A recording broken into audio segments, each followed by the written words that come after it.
Whenever you're ready. I've always been black. I just never realized it. That is a lie.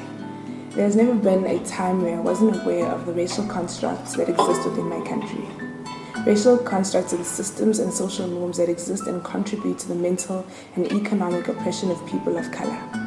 Apartheid is over, but the culture of oppression still exists. People of color may not be systematically and legally oppressed, but we are not free. The existence of this culture has led to the presence of an insidious form of racism. The embodiment of white traits remains the most effective, if not only legal way, to get anywhere in this country.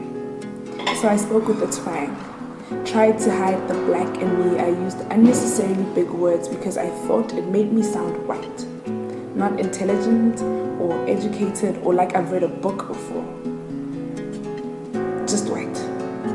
I smiled every time someone complimented my English. I let people call me T or Tattoo because I didn't want them to struggle with trying to pronounce Thato, despite the fact that my pink tongue trapped in a black mouth would wrap itself around names like Miss Engelbrecht and Mr. Oosthuizen and pronounce them as if they were my own.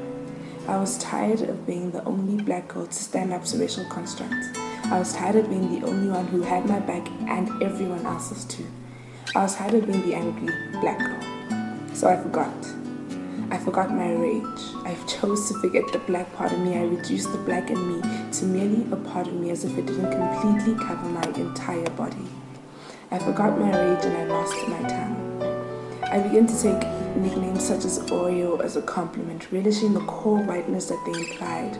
As I grew into my skin and began to look more and more like my light-skinned father, I noticed they liked me more. But choosing to forget has never changed the color of my skin. The less melanin I had in my body, the more easily I was accepted.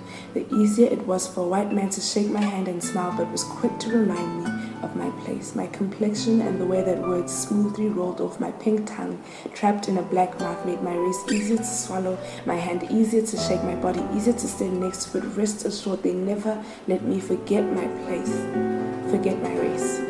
Except when I sounded smart. But see, I never sounded smart, just white. Because any positive trait possessed by a person of color is considered a white trait. Though, despite all of that, I remain unsure of the reasons I am willing to trade in my oppression for theirs.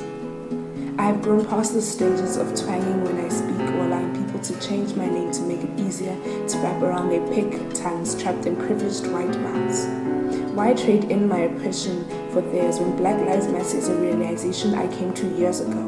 It's been 21 years since apartheid did. The racial disparities and gaps in South Africa are smaller than America's 47 years after Black Americans achieved equal rights, 150 years after slavery are abolished, and more than 400 years after the beginning of slave trade. I am finally comfortable in my skin and I no longer see it as sin, but will there ever be amber alerts for me, or does the amber in my skin mean I am worthless? Will the color of my skin and my African origin matter to them?